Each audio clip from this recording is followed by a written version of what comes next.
사랑하는 성도 여러분, 평안하셨습니까?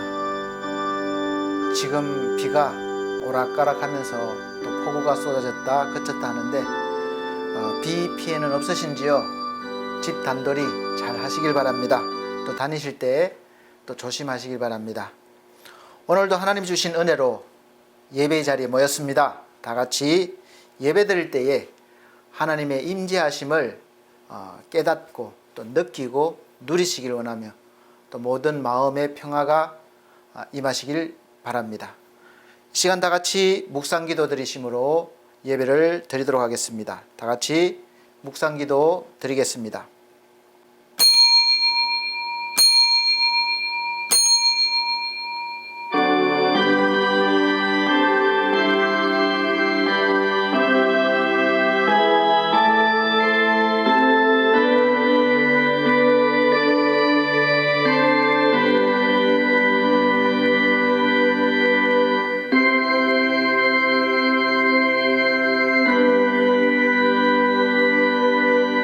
누구든지 그리스도 안에 있으면 새로운 피조물이라. 이전 것은 지나갔으니 보라 새 것이 되었도다. 모든 것이 하나님께로서 났으며 그가 그리스도로 말미암아 우리를 자기와 화목하게 하시고 또 우리에게 화목하게 하는 직분을 주셨으니 곧 하나님께서 그리스도 안에 계시사 세상을 자기와 화목하게 하시며 그들의 죄를 그들에게 돌리지 아니하시고 화목하게 하는 말씀을 우리에게 부탁하셨느니라. 아멘. 네, 다 같이 찬송가 31장, 새 찬송가는 67장입니다.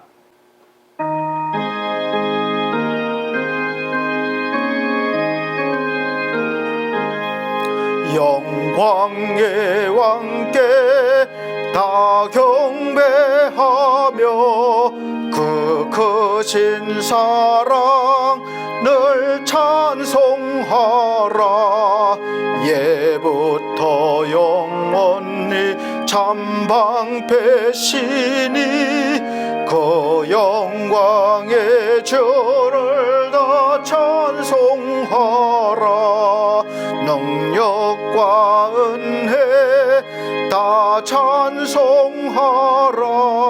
그 옷은 햇빛 그 집은 궁창 건물의 소리로 주노하시고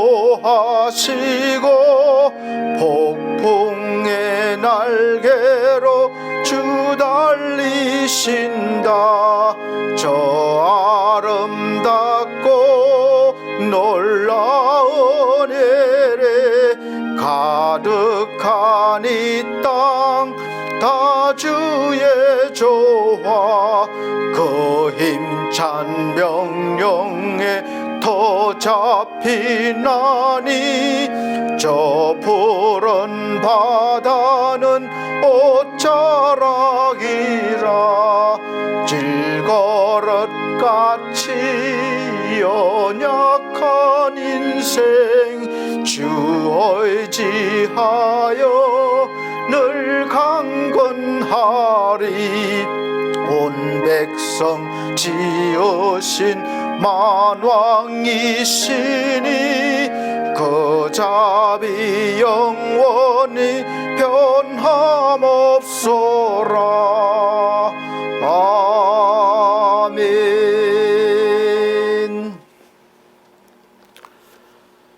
네, 성시교독 교독문 20번입니다. 새 성경책은 37번입니다. 찬송가 뒤에 교독문 20번, 새 성경책은 37번, 시편 91편입니다. 제가 한 절, 우리 성도님들께서 한 절 천천히 봉독해 나가도록 하겠습니다. 지존자의 은밀한 곳에 거주하며 전능자의 그늘 아래에 사는 자여, 나는 여호와를 향하여 말하기를 그는 나의 피난처요 나의 요새요 내가 의뢰하는 하나님이라 하리니 이는 그가 너를 새 사냥꾼의 올무에서와 심한 전염병에서 건지실 것이미로다. 그가 너를 그의 깃으로 덮으시리니 내가 그의 날개 아래에 피하리로다. 그의 진실함은 방패와 손방패가 되시나니 1000명이 내 왼쪽에서 10,000명이 내 오른쪽에서 엎드러지나 이 재앙이 내게 가까이 하지 못하리로다. 그가 너를 위하여 그의 천사들을 명령하사 내 모든 길에서 너를 지키게 하심이라. 다 같이 하나님이 이르시되 그가 나를 사랑한즉 내가 그를 건지리라. 그가 내 이름을 안즉 내가 그를 높이리라. 아멘. 네, 다 같이 사도신경으로 신앙 고백 드리도록 하겠습니다. 나는 전능하신 아버지 하나님 천지의 창조주를 믿습니다. 나는 그의 유일하신 아들 우리 주 예수 그리스도를 믿습니다. 그는 성령으로 잉태되어 동정녀 마리아에게 나시고 본디오 빌라도에게 고난을 받아 십자가에 못 박혀 죽으시고 장사된 지 사흘 만에 죽은 자 가운데서 다시 살아나셨으며 하늘에 오르시어 전능하신 아버지 하나님 우편에 앉아 계시다가 거기로부터 살아있는 자와 죽은 자를 심판하러 오십니다. 나는 성령을 믿으며 거룩한 공교회와 성도의 교제와 죄를 용서받는 것과 몸의 부활과 영생을 믿습니다. 아멘. 네, 다 같이 찬송가 35장 새 찬송가는 298장입니다. 찬송 드린 후에 유미연 사모님 기도해 주시도록 하겠습니다.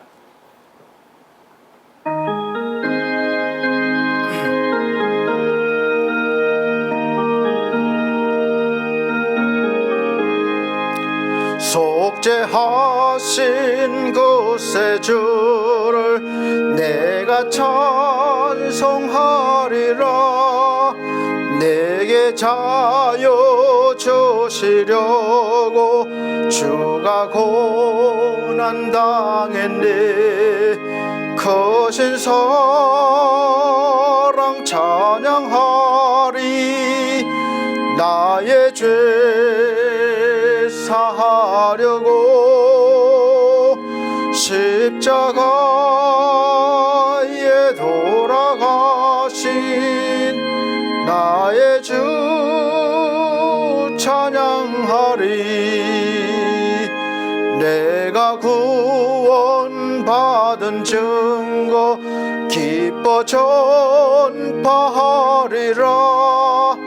내 죄 모두 담당하신 주의 사랑 크셔라. 크신 사랑 찬양하리. 나의 죄 사하려고 십자가에 죽임 당한 나의 주 찬양하리. 승리하신 구세 주를 내가 찬송하리라. 죄와 죽음 지옥 권세 주가 사랑을 이겼네. 크신 사랑 찬양하리. 나의 죄 사하려고 십자가에 죽임 당한 나의 주 찬양하리. 고마우신 그 새 주를 내가 찬송하리라. 죽음에서 생명으로 나를 인도하셨네. 크신 사랑 찬양하리. 나의 죄 사하려고 십자가에 도임 당한 나의 주 찬양하리. 아멘. 예배를 위해서 유면 사모님 기도해 주시겠습니다. 모든 지킬 만한 것 중에 더욱 내 마음을 지키라. 생명의 근원이 이에서 남이니라. 풍요의 근원이신 주님 감사합니다. 한 주간도 주님의 은혜 속에서 살면서 어둠의 영으로 끝없이 부어도 채워지지 않는 외로움과 열등감과 교만함이 우리의 생각을 사로잡고 있습니다. 주님, 부정적인 생각 속에 부정적인 것만 보게 하는 어둠의 영들을 예수님 보혈의 피로 씻어 주시옵소서. 생명의 빛으로 인해 생명의 빛으로 둘러쳐 주옵소서. 어디를 가나 반석 위에 선 굳건한 믿음을 갖게 하옵소서. 몸된 반석교회와 엘피스 홈케어 위에 함께 하시고 선한 영향력을 또 구원의 통로가 되게 하시며 영혼을 사랑하는 복된 교회와 엘피스 홈케어가 되게 하시고 또 노년에 계시는 부모님과 어르신들이 있습니다. 생각하는 것도 더디고 마음도 무디어 노년의 삶에 결핍으로 물들어갈 때 주님 붙잡아 주실 줄 믿고 기도합니다. 성령 충만함을 주시고 영육 강건함을 주옵소서. 육적인 외로움과 슬픔과 허무에 또 깊이 빠지지 말게 하시며 노쇠함으로 인해 자기 자신에게 어쩔 수 없이 찾아온 건강의 연약함도 인정하게 하시고 그 인정 속에서 낮은 마음으로 하나님을 겸손히 의지하며 하나님의 사랑을 펼쳐나아가는 축복을 더하여 주옵소서. 오늘도 단위에 세우신 건두영 목사님을 생명의 말씀, 축복의 말씀 증거하실 때 성령께서 함께 하시어 말씀이 선포될 때 우리의 심령마다 변화되고 치유되는 놀라운 은혜와 축복이 또 영광만이 나타나는 귀한 시간 되게 하옵소서. 참 좋으신 하나님, 하나님을 찾는 교회를 또 찾는 메마른 영혼들에게 해갈의 기쁨과 감사가 찬양이 넘치는 교회 되게 하옵소서.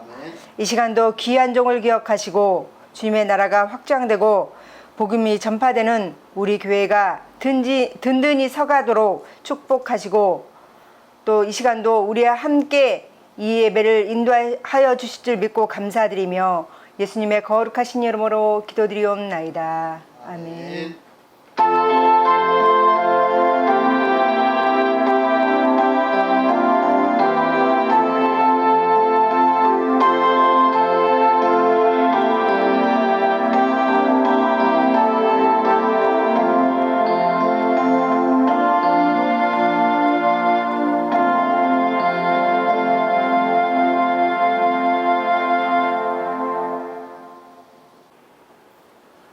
네, 감사합니다.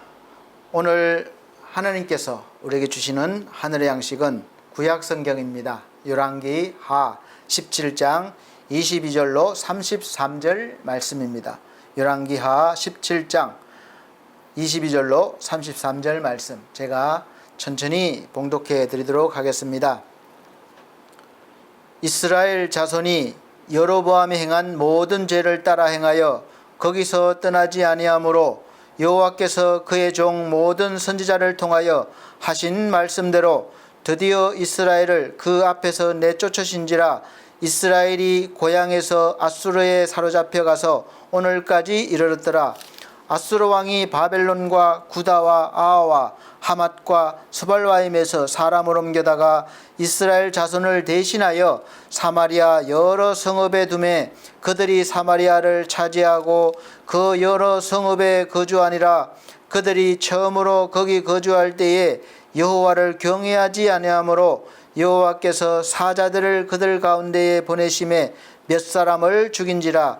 그러므로 어떤 사람이 아수르 왕에게 말하여 이르되 왕께서 사마리아 여러 성읍에 옮겨 거주하게 하신 민족들이 그 땅 신의 법을 알지 못하므로 그들의 신이 사자들을 그들 가운데에 보내매 그들을 죽였사오니 이는 그들이 그 땅 신의 법을 알지 못함이다 하니라.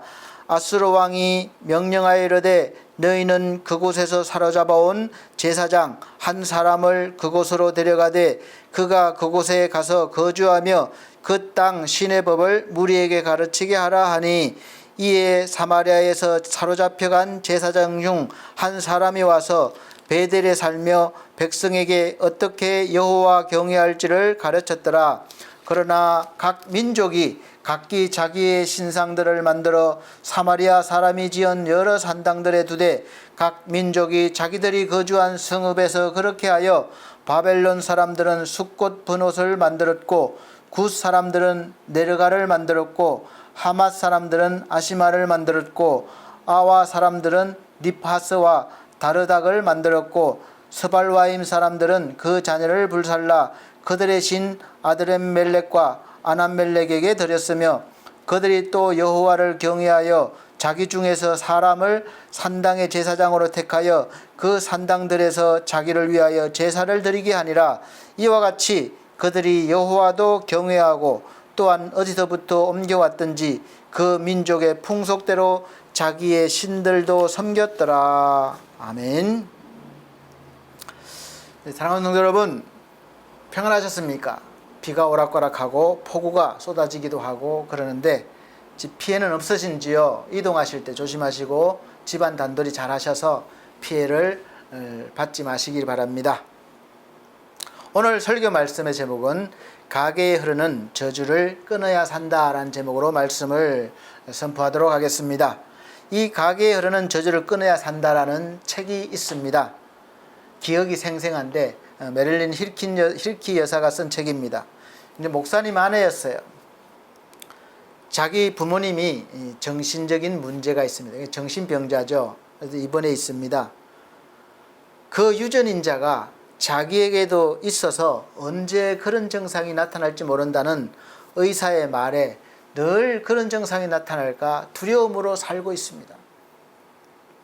더군다나 목사의 아내인데 어떻게 참 벗어날 방법도 없고 또 더 조심스럽고 삶이 그렇습니다.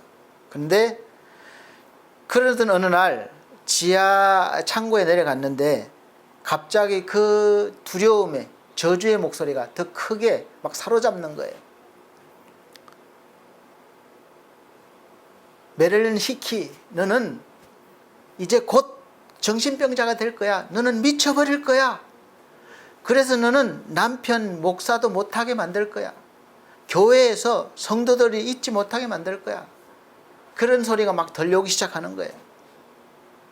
그래서 너무 고통스럽고 이 여인이 좀 죽을 것 같아요. 그래서 그는 외쳤습니다. 하나님, 나를 도와주세요. 살려주세요. 외쳤습니다. 그럴 때 또 한편으로 마음으로 들려오는 소리가 있습니다. 딸아, 너는 걱정하지 말아라. 너는 이제 내 딸이야. 나는 수억년, 아니 영원부터 지금까지 한 번도 정신 이상 된 적이 없다. 그리고 너는 이제 나의 유전자, 나의 DNA를 물려받았으니까 걱정하지 말아라. 새로운 생명이 너에게 주어졌다. 그런 소리가 또 들려옵니다. 그 소리를 듣는 즉시 마음이 평안해지고 안정을 찾았습니다. 그리고 그 뒤로는 다시 그런 두려움에 사로잡히지 않았습니다. 그 경험을 바탕으로 책을 썼고 또 강연도 다니고 있습니다. 이렇게 우리는 누구나가 다 이 부모로부터 DNA를 물려받은 존재들입니다. 여러분은 어떻습니까? 어떤 DNA, 어떤 유전자를 물려받으셨습니까?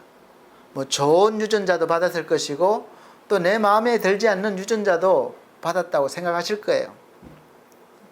저는 개인적으로 좋은 유전자는 이 머리카락이 아닌가 싶습니다. 나이 50대 중반인데 친구들 보면 많이 염색도 하고 그러는데 저는 아직까지 염색을 해본 적이 한 번도 없습니다. 흰머리 가끔 이렇게 눈에 띄긴 하는데 표시날 정도는 아닌 것 같아요. 그리고 밤곱슬에다 머리숱도 많고 그래서 참 특별히 뭐 펌을 하지 않아도 좀 기르면 아주 멋있게 머리가 됩니다. 좋은 유전자죠.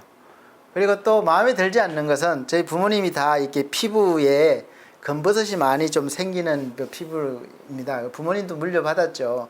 저도 또 그런 걸 물려받았고 또 코 알러지, 재채기, 콧물 나는 거 정말 고생을 많이 합니다. 근데 꾸준히 치료하고 관리하고 있습니다.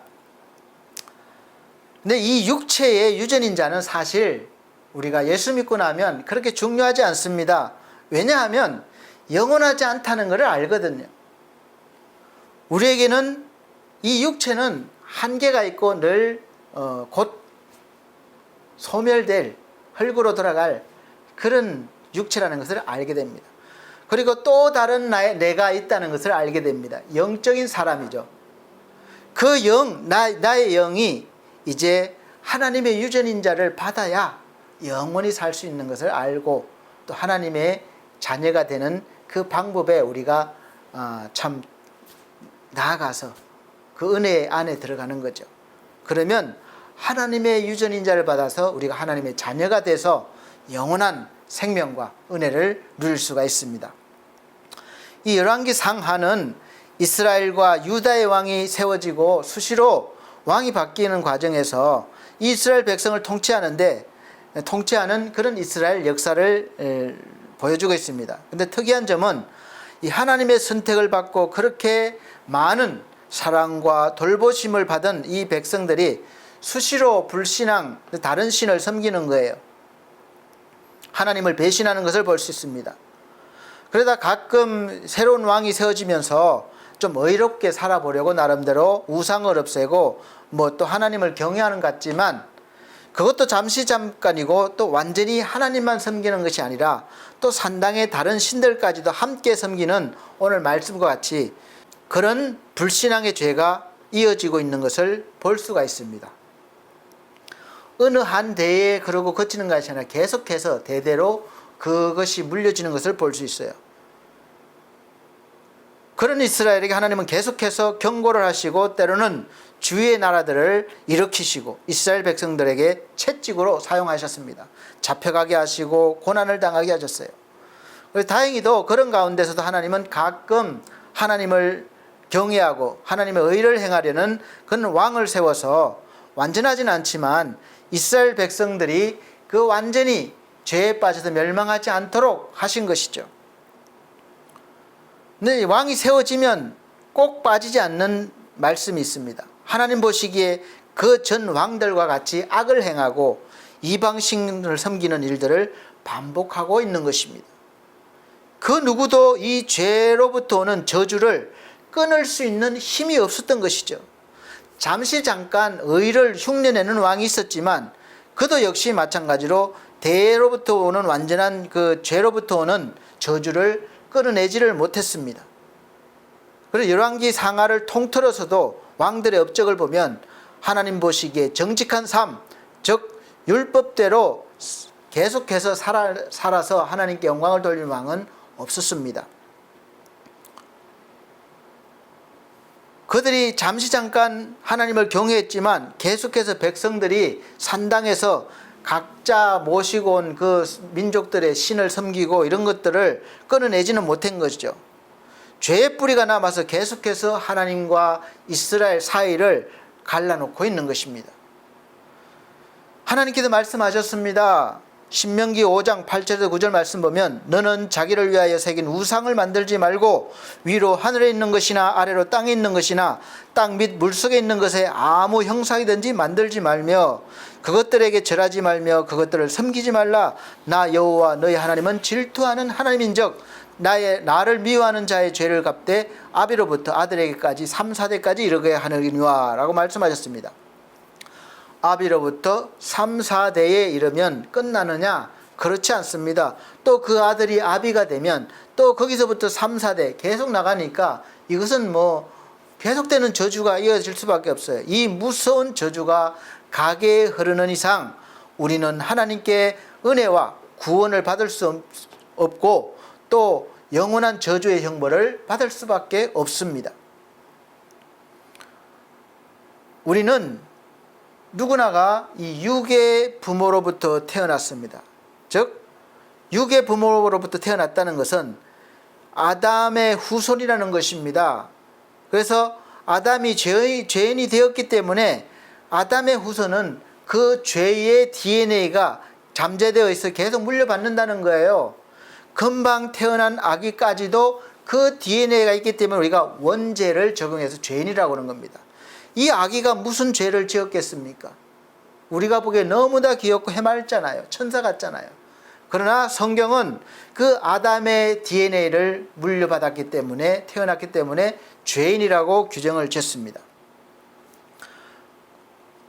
그 잠재되어 있기 때문에 자기가 행할 힘만 생기면 언제라도 그 죄가 살아나는 거예요. 행하는 거예요.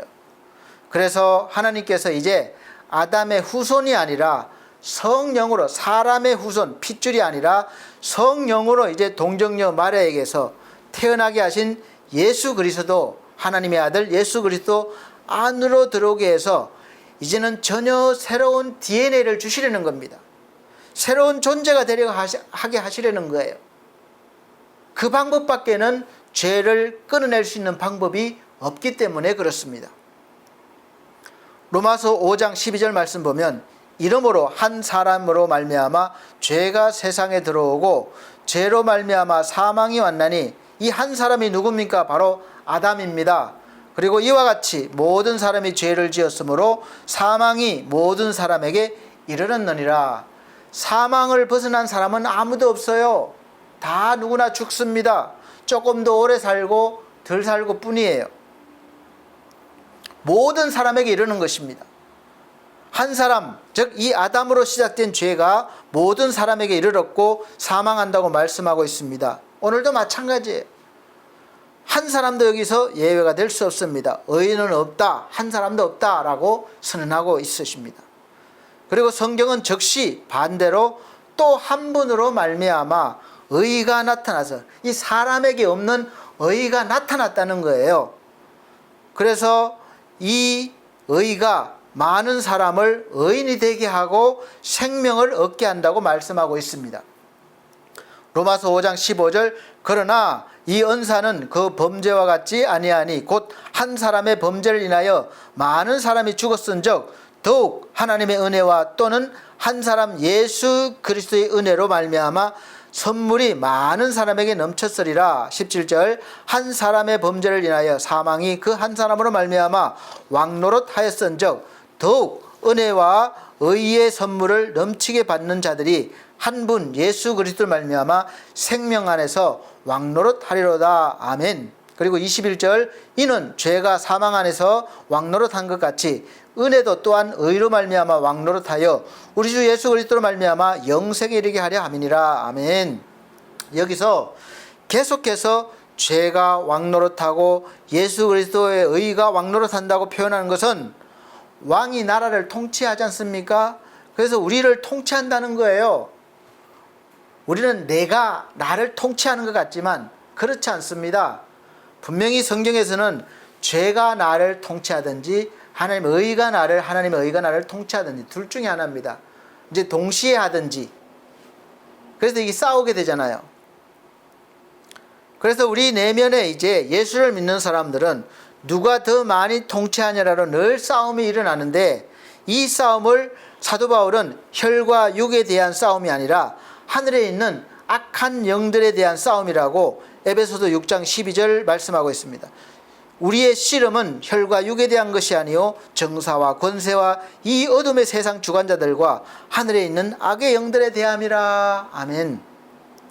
지금까지 말씀드린 이 성경 말씀을 나열해 드린 것 같이 우리 속에 있는 이 DNA 속에 영적으로 죄가 있고 또 육의 부모로부터 물려받은 DNA가 있다는 것입니다.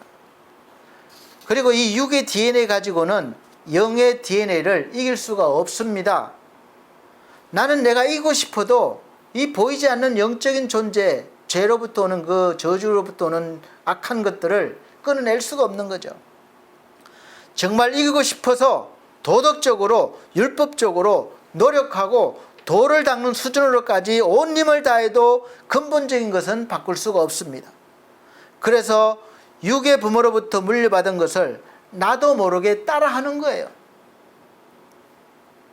많은 사람들이 부모님의 안 좋은 모습들을 보고 나는 저렇게 살지 말아야지, 나는 그렇게 살지 않을 거야, 그렇게 다짐하지만 나도 모르게 어른이 되면 똑같이 반복해서 살아가고 있는 것을 볼 수가 있습니다.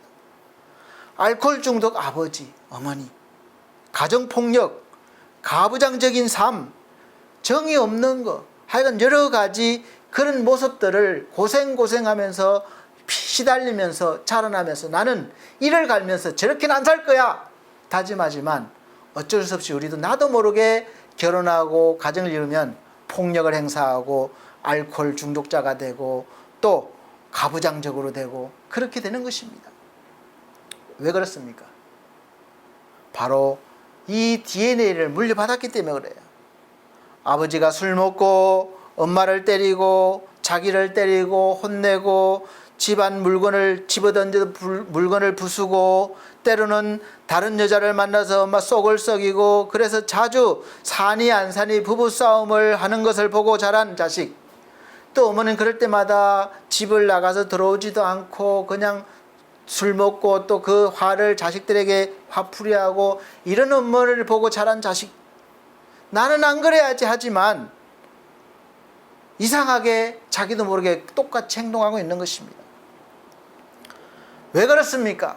이 죄의 뿌리를 끊어내지 못해서 그런 거예요.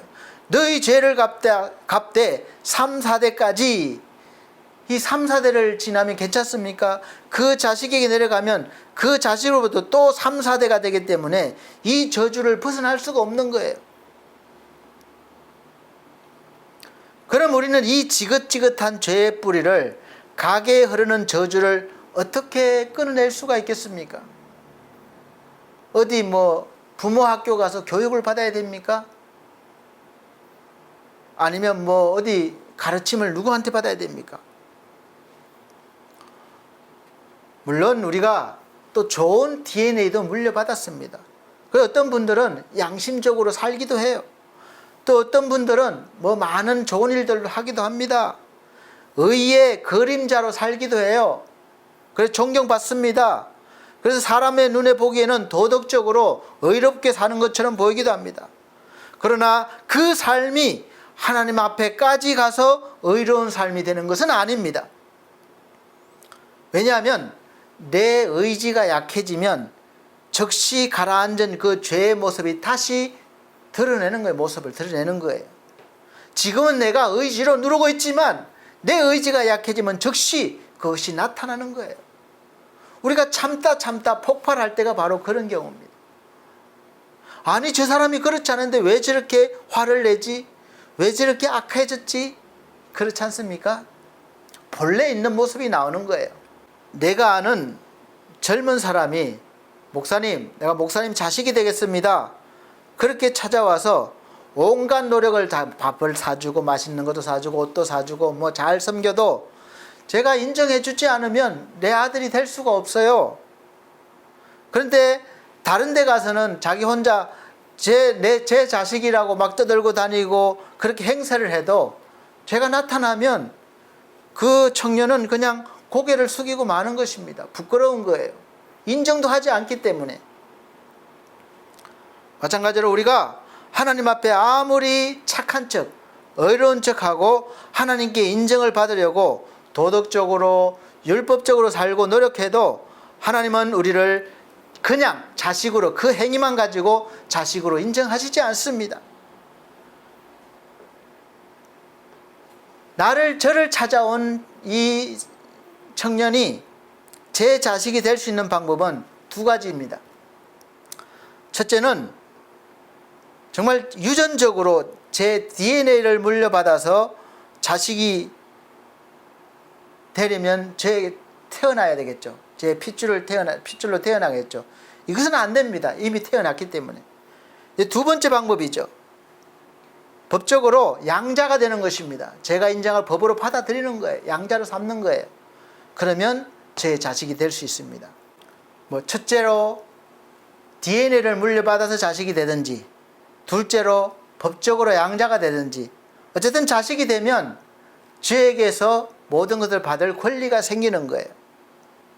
마찬가지로 우리가 하나님의 자녀가 되어서 새로운 삶을 살아가려면 첫째는 하나님의 DNA를 받아서 하나님의 자녀로 태어나야 됩니다. 이건 안 되겠죠. 어떻게 우리가 하나님의 자녀로 태어나겠습니까? 둘째는 하나님의 양자가 되는 것입니다. 이 둘째 방법은 우리 인간의 힘으로, 첫째, 둘째 방법은 우리 인간의 힘으로는 절대로 될 수 없는, 되지 않는 방법인데, 이제 예수 그리스도께서 이 첫째, 둘째 방법을 동시에 해결해 주셨습니다. 예수 그리스도를 믿으면 우리가 다시 한번 하나님의 자녀로 태어나게 됩니다. 그걸 거듭난다고 하는 거예요. 거듭난다. 성경에서 거듭나는 거예요. 새롭게 태어나는 거예요. 아기로 다시 들어가서 태어난 게 아니라 영적으로 새롭게 된다는 거예요. 그래서 하나님의 자녀가 되게 해주십니다. 그리고 양자가 되게 해주셨습니다. 예수께서 우리에게 양자가 되게 해주셨어요. 하나님의 양자가. 그래서 우리도 예수님처럼 아빠, 아버지라고 부를 수 있게 해주신 것이죠. 그런데 어떻게 우리가 하나님께 태어나서 하나님의 자녀가 될 수 있습니까? 말씀드렸죠? 예수님을 통해서라고. 가장 쉬운 비유를 감람나무 비유라고 이렇게 성경에 있습니다. 우리는 참 감람나무가 아니에요. 그래서 이 감람나무의 열매를 우리가 그 어떤 노력을 해도 맺을 수가 없습니다. 맺을 수 있는 방법은 근본적으로 바뀌어야 해요. 감람나무에 접붙여져야 합니다. 농사진 분들은 알아요. 이 돌 감람나무는 이제 참 감람나무와 근본이 다릅니다. 아무리 영양분을 붓고 자라도 나중에 열매는 돌 감람나무예요. 작고 맛이 별로고 팔지도 못해요. 아무리 노력해도 그렇습니다. 그런데 이 돌 감람나무를 어렸을 때 잘라서 참 감람나무에 붙이면 그때부터는 이 돌 감람나무가 참 감람나무로 자라나는 겁니다. 그래서 나중에는 이제 참 감람나무의 열매를 맺을 수가 있는 거죠. 접붙여진 돌 감람나무는 이제부터 달라진 거예요. 그 모습은 그대로 돌 감람나무지만 근본이 달라진 거예요. 왜냐하면 뿌리에서 올라오는 영양분이 달라졌기 때문에 그렇습니다.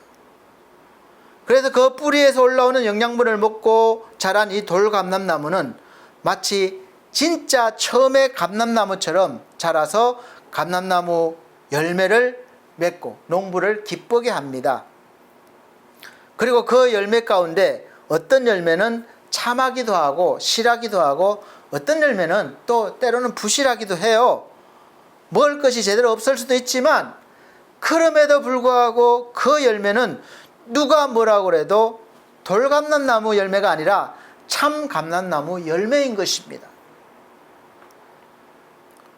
여러분, 우리도 이 뿌리부터 나무 잎사귀까지 돌 감람나무예요. 우리가 참 감람나무가 될 수 없습니다. 그런데 이제 예수를 통해서 참 감람나무에 접붙여졌어요. 그래서 우리가 이제 참 감람나무가 된 것입니다. 그렇지 않으면 아무리 튼튼한 돌 감람나무를 해도 열매를 맺어도 이건 먹을 수가 없는 그런 주인이 원하지 않는 그런 열매가 맺을 수밖에 없어요. 그래서 하나님은 그런 돌 감람나무가 참 감람나무가 되게 하기 위해서 정말 크신 은혜를 베풀어 주신 것이죠. 3, 4대까지 저주를 받으리라 그렇게 하고 소망이 없잖아요. 그런데 그 뒤에 신명기 5장 10절에 나를 사랑하고 내 계명을 지키는 자에게는 1000대까지 은혜를 베풀리라 이렇게 말씀하셨습니다.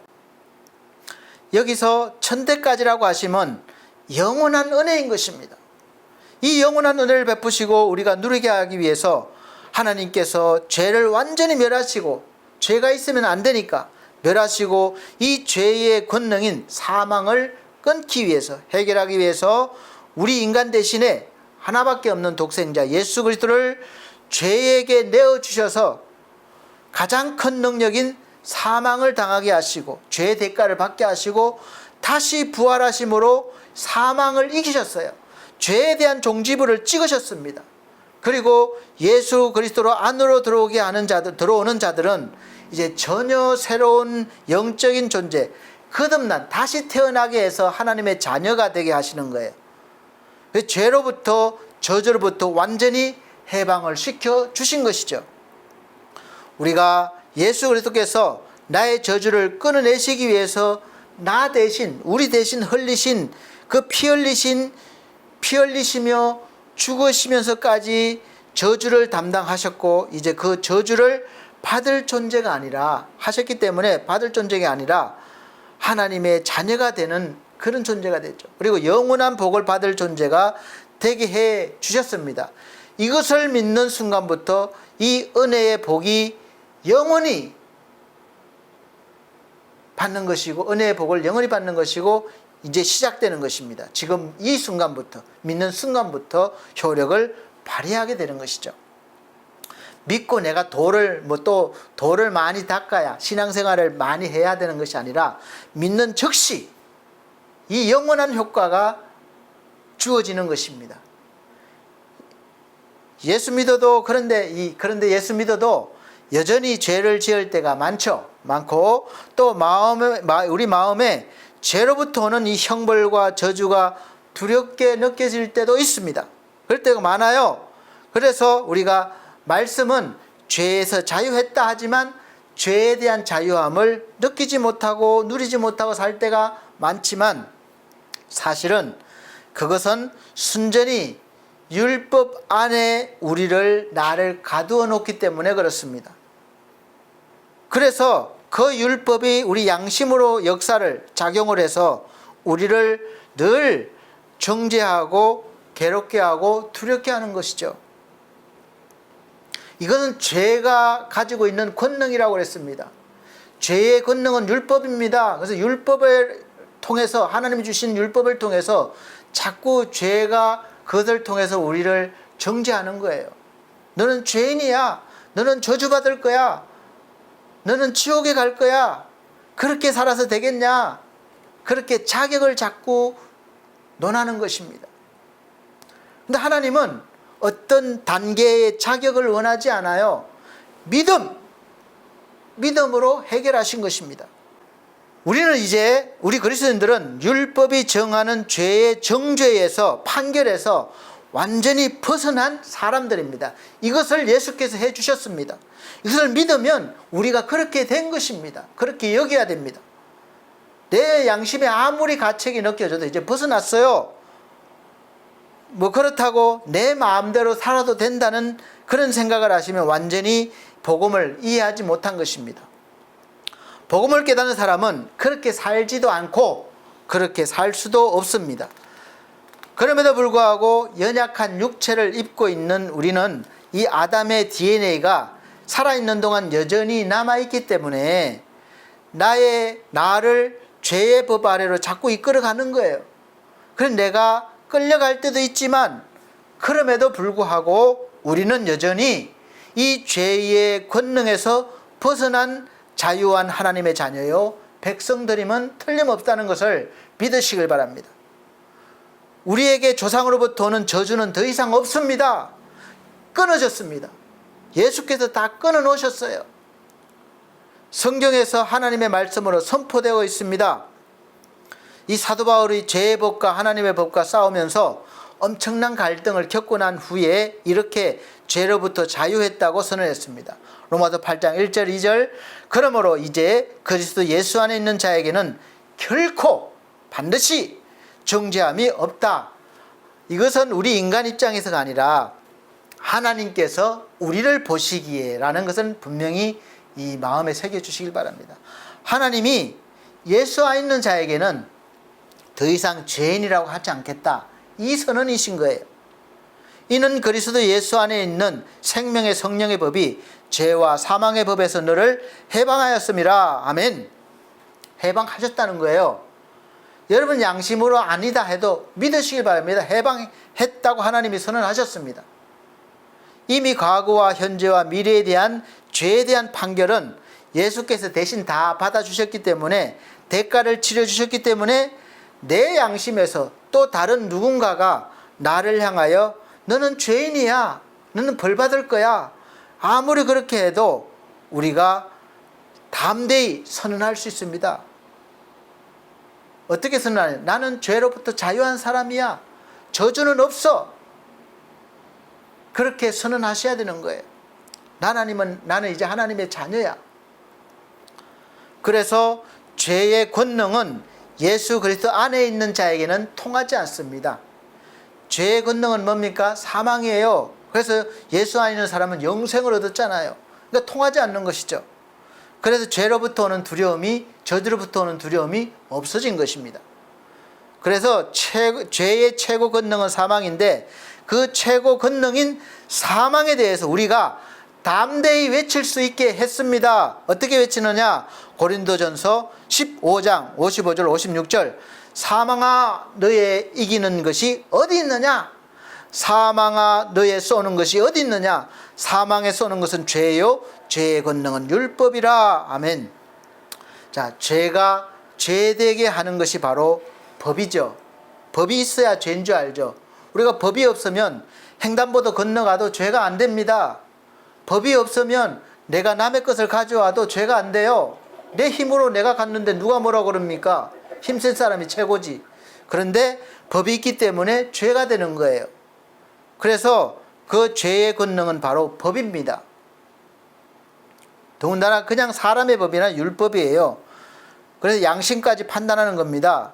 근데 우리를 죄인으로 판결하는 법이 바로 율법입니다. 그런데 하나님께서 그 율법으로 내가 지은 죄에 대한 판결인 사망을, 저주를 나에게 내리지 않고 내 대신에 예수께 내리셨다는 거예요. 판결을. 그래서 죽게 하셨다는 겁니다.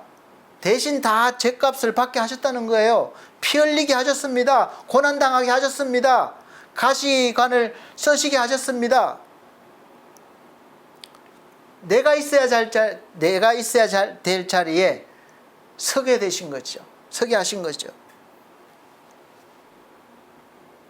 저나 여러분이나 다 그 자리에 서야 될 존재들이에요. 그런데 예수께서 서 주셨기 때문에 이렇게 자유한 사람이 된 것입니다. 그래서 이제는 우리는 두려움의 율법의 판결에서 벗어나서 해방이 되었기 때문에 이제는 율법을 두려워하지 않고 오히려 사랑합니다. 하나님의 법을 사랑해요. 두려워하지 않아요. 왜냐? 하나님의 자녀니까 아버지의 법을 사랑하죠. 그래서 사랑하면서 기꺼이 지키려는 사람이 되는 거예요. 전에는 내가 벌 받지 않으려고 지켰지만 이제는 사랑해서 지키려고 하는 것입니다. 왜냐하면 하나님의 율법이 전에는 돌판에 새겨져서 추상 같습니다. 조금이라도 잘못하면 벌을 내리고 죽음으로 몰고 갑니다. 그런데 이제는 그 돌판이 아니라 우리 마음판에 새겨졌습니다. 그래서 사랑으로 할 수 있는 거예요. 고린도후서 3장 3절에 보면 너희는 우리로 말미암아 나타난 그리스도의 편지니 이는 먹으로 쓴 것이 아니요 오직 살아계신 하나님의 영으로 한 것이며 또 돌비에 쓴 것이 아니요 오직 육의 신비에 한 것이라. 아멘. 우리 마음에 새겨진 것이죠. 그래서 우리는 이제 어떤 일을 당하면 죄의 대가로 저주가 오는 것이 아니라 그렇게 생각하면 안 돼요. 물론 이 원리는 하나님과 우리 사이의 일이에요. 세상의 일, 세상 법과 다릅니다. 세상 법칙은 죄를 지으면 여전히 그 대가를 받아야 됩니다. 도둑질하면 도둑질한 그 대가를 받아야 돼요. 그래서 내가 사람을 때리면 때린 대가를 치러야죠. 심는 대로 거두는 것입니다. 그러나 우리 이제 새롭게 거듭난 그리스도인에게는 이 시련이 오면 내가 죄를 지어서 그런 것이 아니라 죄의 대가가 아니라 이제 더 나를 성장시키려는 하나님의 은혜인 줄 아시기 바랍니다. 그래서 성경에 보면 고난이 내게 유익이라 이 말씀이 있어요. 그렇게 하시기 바랍니다.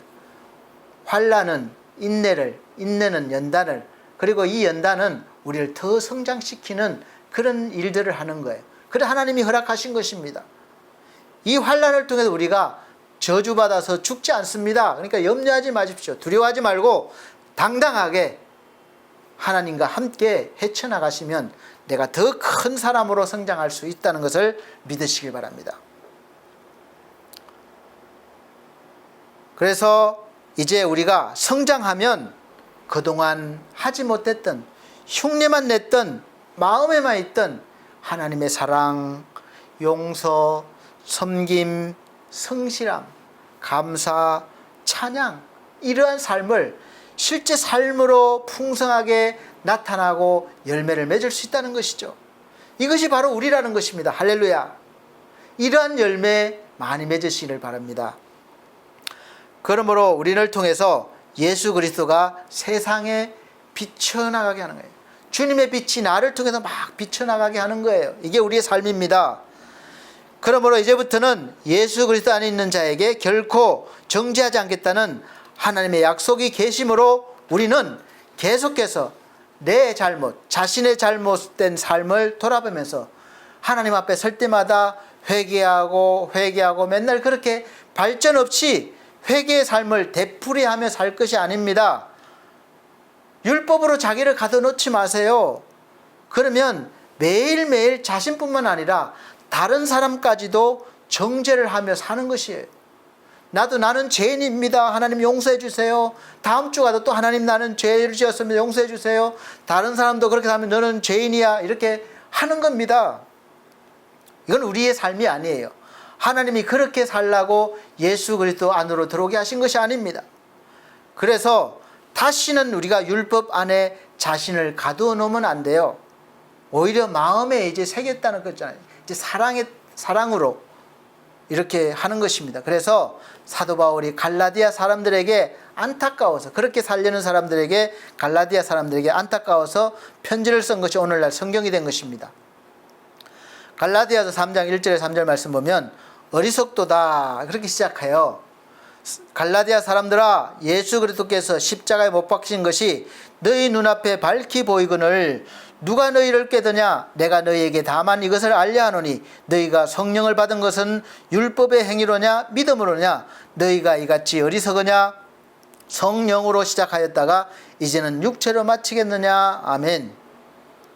여러분, 예수를 믿고 은혜로 사랑으로 살지 않고 다시 율법으로 돌아가서 하나님의 법을 자신의 행위로 잘 지키며 살면 위대하게 보이고 멋있어 보입니다. 바리새인 같이 자랑할 수 있습니다. 나를 보시오, 이렇게 사시오, 자랑할 수 있습니다. 그러나 결국은 육체로 마치고 만다는 것입니다. 우리가 신앙생활을 열심히 하면 잠깐 끊어버린 것 같아요. 죄를 끊어버린 것 같아요. 그러나 끊어진 게 아닙니다. 잠깐 가라앉은 것 뿐이에요. 다시 휘저으면 솟아오릅니다. 그래서 내 힘으로는, 우리 힘으로는 끊을 수 없어요. 잠깐 우리가 하나님 앞에 우리의 굳은 결심으로 자기의 의로운 삶을 살 수 있습니다. 그러나 곧 다시 예전으로 되돌아가는 내 모습을 보게 될 것입니다. 죄의 뿌리가 여전히 남아있어서 언제라도 싹을 틔우고 솟아나서 자라고 악한 열매를 맺을 수 있기 때문에 그렇습니다. 그래서 우리는 날마다 주님의 은혜로, 말씀으로 나를 덮어야 되는 거예요. 이 죄의 싹이 자라지 않도록. 그래서 주님은 선한 열매인지 악한 열매인지 그 열매를 보고 나무를 알라고 하신 것입니다. 열매를 보고 그 나무를 알라는 거예요. 열매를 보면 뭐 약한 열매도 있고 뭐 큰 열매도 있겠죠. 그 열매가 어디에서 달려 있는지 알라는 거예요. 어디 나무에서 열려 있는지 보라는 거예요. 여러분은 돌 감람나무입니까? 참 감람나무입니까? 아까 말씀드렸죠? 돌 감람나무에서 아무리 좋은 열매를 맺어도 돌 감람나무 열매예요. 농부가 원치 않습니다.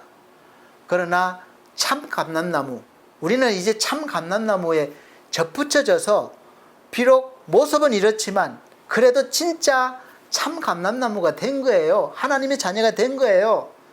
그래서 우리가 지금 맺는 열매가 내 삶이 좀 부족해도, 좀 이 약한 열매, 좀 보기 좋지 않은 그런 열매를 맺어도 틀림없는 참 감람나무 열매고 하나님이 원하시는 열매입니다. 믿으시길 바랍니다. 그러니까 우리가 맨날 이 농부가 뭐 이렇게 좀 만족하지 못할 그런 열매만 맺으면 안 되니까 이제 내가 좀 더 수준 높은 하나님의 자녀로 살아야 되겠다. 이렇게 믿음으로 커가는 것이죠. 그것이 바로 우리가 때로는 환란이 와서 깨닫고, 또 때로는 여러 가지 환경으로 와서 깨닫고, 하나님이 그렇게 키워나가십니다. 여러분, 힘들더라도 두려워하지 마십시오. 하나님이 여러분을 키워나가는 과정입니다. 우리는 주어진 우리 인생에서 그렇게 커가는 존재입니다. 지금 안 컸다고 실망하지 마세요. 반드시 커질 것입니다. 또 좋은 열매 맺으실 것입니다. 하나님이 그렇게 하십니다. 하나님께서는 이미 예수 그리스도를 통해서 저주를 다 끊고 사망을 생명으로 바꿔 놓으시고 우리를 그 생명의 자리로 옮기셨어요. 앞으로 너 잘하면 옮기기가 아니라 이미 옮기셨다고 성경에 선언하셨습니다. 그것도 예수 그리스도를 통해서 우리를 대신해서 다 해놓으시게 한 후에 그 사실을 믿기만 하면 우리에게 주어진 모든 저주와 이 죄의 대물림이 끊어지고 전혀 새로운 인생을 살게 해주셨습니다.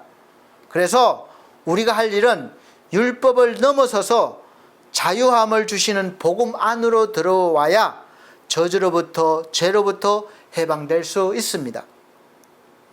그리고 이 해방과 자유함은 순전히 예수 그리스도 안에서 찾아야 하고 누려야 합니다. 조금이라도 내 것으로 하려고 한다면 그 즉시 율법이 되살아나서 우리를 정죄하고 다시 저주의 삶으로 죄의 대가를 받게 하고 결국은 사망으로 다시 우리를 끌고 가게 될 것입니다. 우리가 살아있는 동안 죄로부터 해방이 되었고 저주로부터 끊어져서 나왔지만 예수 그리스도를 통해서 구원을 받았다고 하면서 살다 보면 다시 스스로 율법 속으로 들어가서 내가 이루어 놓은 일들을 가지고 자꾸 내세우려고 하고 인정을 받으려고 하게 되어 있습니다. 왜 그렇죠? 말씀드렸잖아요. 이 육은 여전히 죄의 DNA가 있는 상태라고. 우리가 부활하기 전까지는 가지고 있어야 합니다. 그리고 이 인간의 의로 상대를 평가하고 정죄하게 되어 있습니다. 그래서 늘 우리는 복음으로 충만해져 있어야 되는 거예요. 하나님의 사랑으로 보고 하나님의 사랑으로 해야 되는 거죠. 새롭게 되었습니다. 부모님으로부터 온 DNA, 지금 육에 남아있지만 그러나 영의 사람이 하나님의 자녀의 DNA를 받았기 때문에 지배할 수 있습니다. 그래서 해방된 것입니다. 우리 아버지가 술주정꾼이었다 해도 나는 그렇게 살지 않을 수 있습니다. 하나님의 은혜가 더 크기 때문에 그렇습니다. 나는 부모로부터 연약한 육체를 물려받았습니다. 그러나 나는 충만한 삶을 살 수 있습니다. 왜냐? 내 속에 영적인 사람이 새롭게 되었고 또 하나님의 DNA가 있기 때문에 내 육체를 주도할 수 있기 때문에 그렇습니다. 믿음을 가지시고 한번 살아보시기 바랍니다. 체험하실 수 있을 것입니다. 사랑하는 성도 여러분, 우리는 이제 DNA가 완전히 달라진 사람들입니다. 죄의 DNA에서 완전히 해방되게 해주신 예수 그리스도께서 죄의 DNA 대신에 예수 그리스도의 의의 DNA를, 그 피를 우리에게 수혈해 주셨어요. 그 증거, 그 눈에 보이는 증거로 바로 우리가 성찬식 하잖아요. 포도주가 예수의 피로 우리가 상징하고 또 떡을 예수의 몸으로 상징하고 먹잖아요. 그래서 하나가 되었다. 예수의 피가 내 몸에 흐르고 예수의 살이 내 살이 되었다. 이렇게 믿음으로 믿는 거예요. 그래서 완전히 다른 의 DNA가 나에게 있다 이거죠. 그래서 하나님의 자녀가 될 수 있는 유전자를 새롭게 주신 것이죠. 그래서 우리는 그 사실을 믿음으로 받아들이고 믿고 이제부터는 어제보다 오늘보다 내일을 더 믿음으로 잘 살 수 있는 기회를 주신 하나님께 감사하면서 어제의 실패를 돌아보고 얽매여서 매일 회개하고 그런 인생을 사는 것이 아니라 그 실패를 교훈 삼아서 하나님이 주신 은혜와 능력으로 한층 더 믿음으로 업그레이드 된 인생을 날마다 살아가는 것이 우리의 의무이자 또 삶의 목표여야 합니다. 부모로부터 물려받은 죄의 DNA 끊어졌습니다. 믿으십시오. 알코올 중독, 술주정, 게으름, 도박, 음란, 가정폭력, 좌절 사망, 이 죄로부터 오는 수많은 악한 것들과 이제는 완전히 단절되었습니다. 비록 그것들이 우리를 위협한다 해도 우리는 그 속으로 들어가지 않습니다. 우리를 넘어뜨리지 못합니다. 잠시 잠깐 괴롭게 할 수는 있지만 영원히 그렇게 하지 못합니다.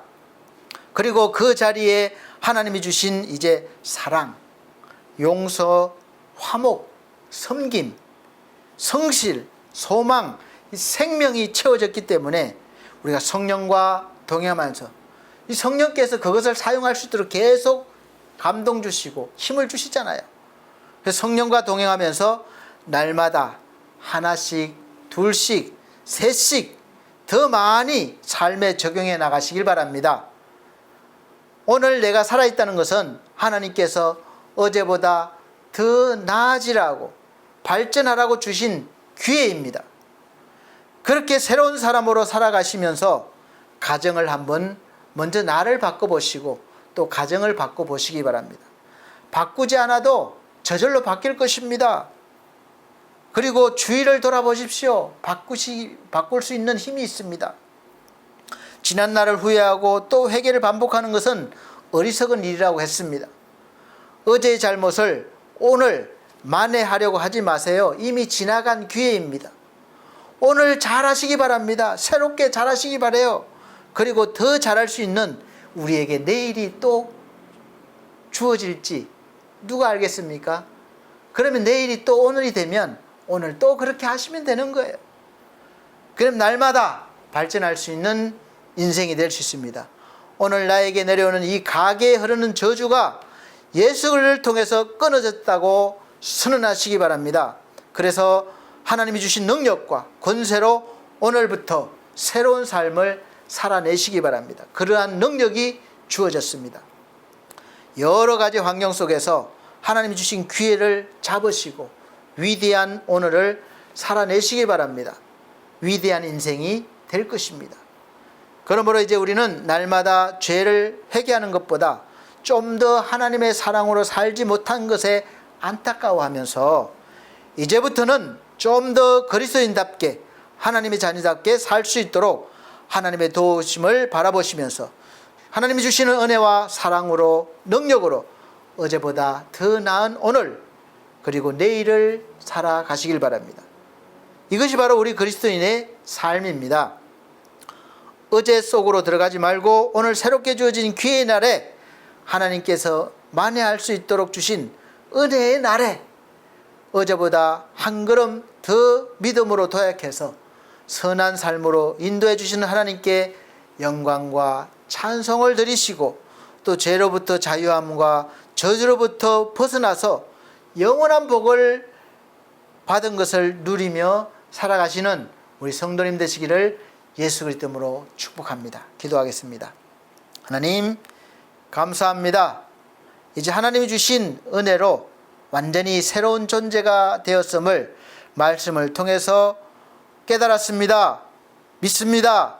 우리 하나님 이제 새로운 사람으로 하나님 주신 은혜의 사람으로 하나님 보시기에 아름다운 인생을 살아갈 수 있도록 도와주시고 은혜를 다해 주옵소서. 예수 그리스도 이름으로 기도합나이다. 아멘. 감사합니다. 봉헌 찬송 208장 새 찬송가 289장 다 같이 찬송 드리시면서 준비하신 예물 드리도록 하겠습니다.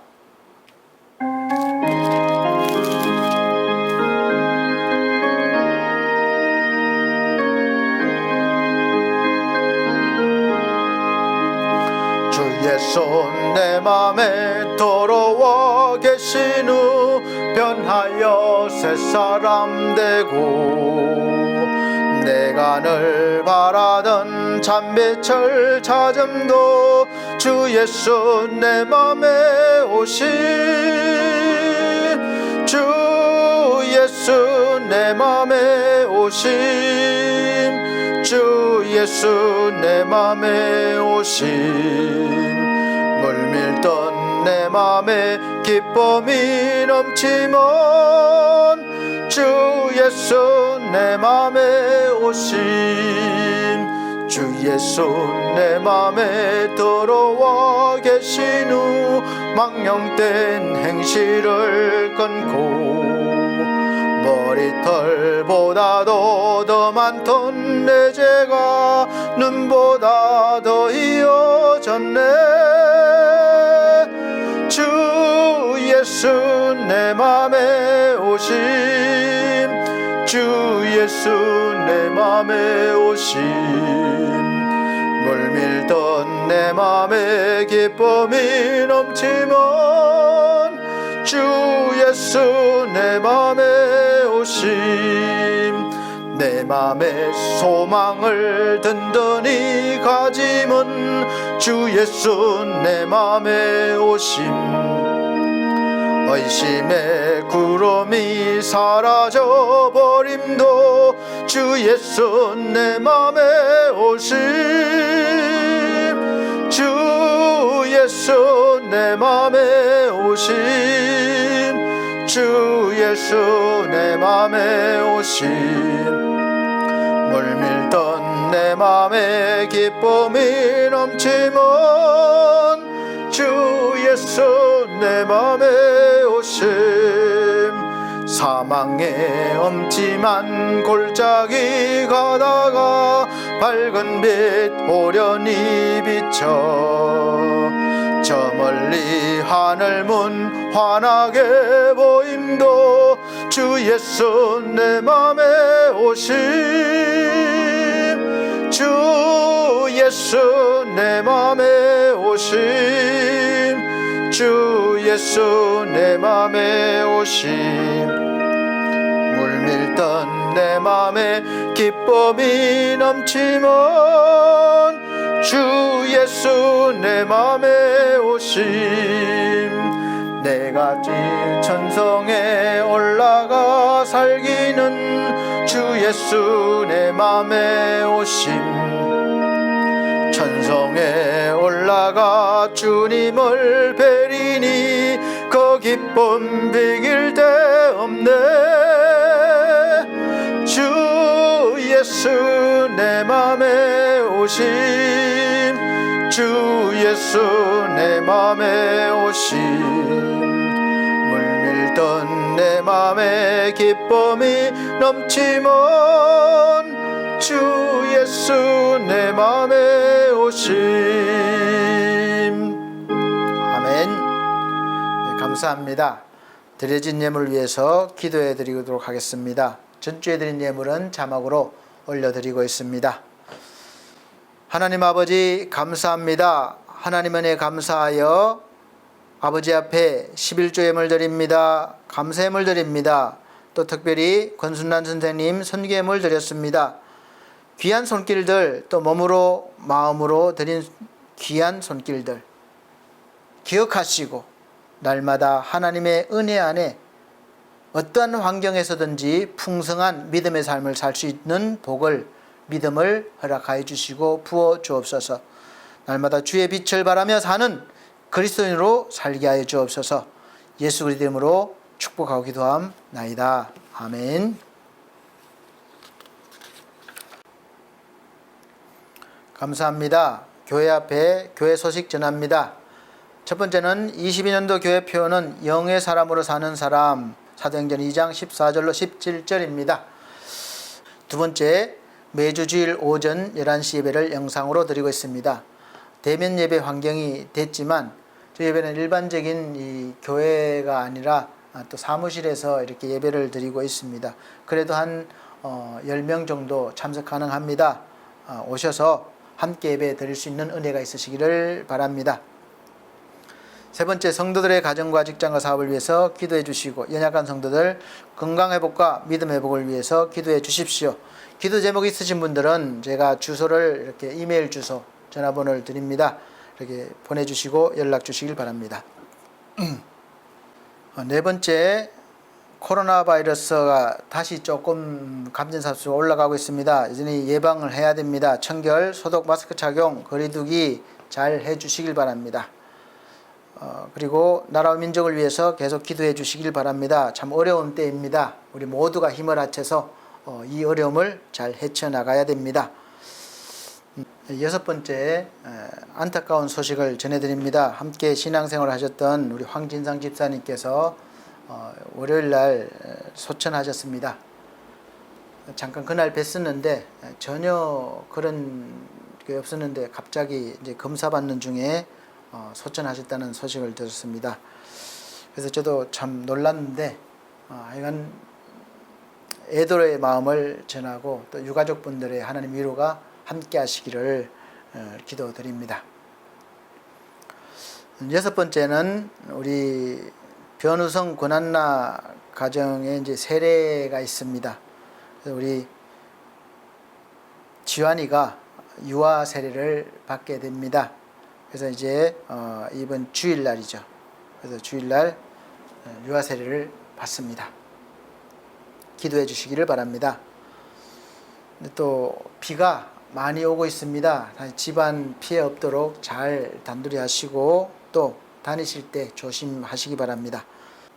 다 같이 결단의 찬송 59장 새 찬송가 53장 찬송 드리고 축도로 예배를 마치도록 하겠습니다.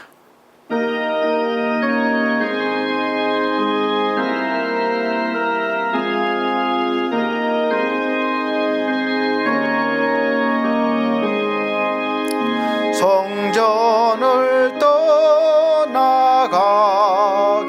전 머리를 숙일 때 주께서 함께 계시고 복 내려 주소서.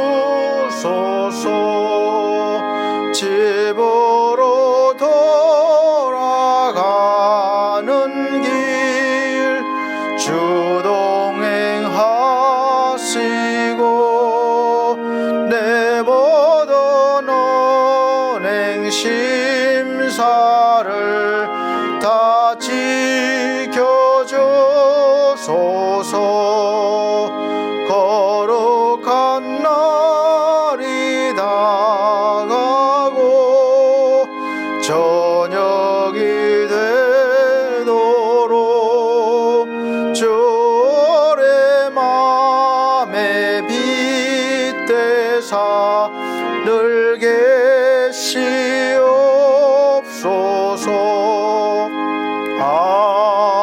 아멘. 사랑이 많으신 하나님 아버지 감사합니다. 늘 힘들고 고통당하는 우리에게 말씀으로 오셔서 위로해 주시고 소망을 주시고 힘을 주시니 감사합니다.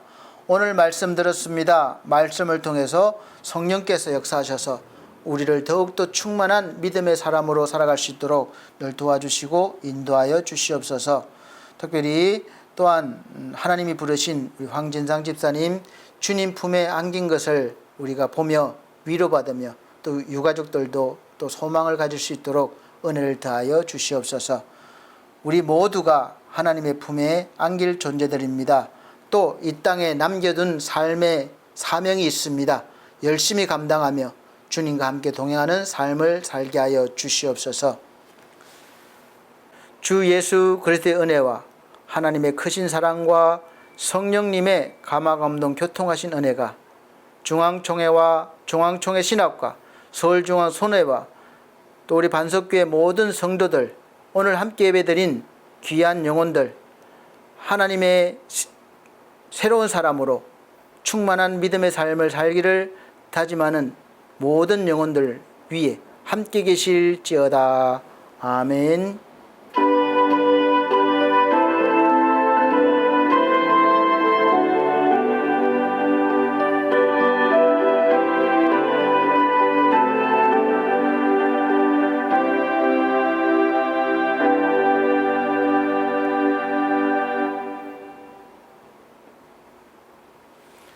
하나님께 감사합니다. 감사 영광 돌립니다.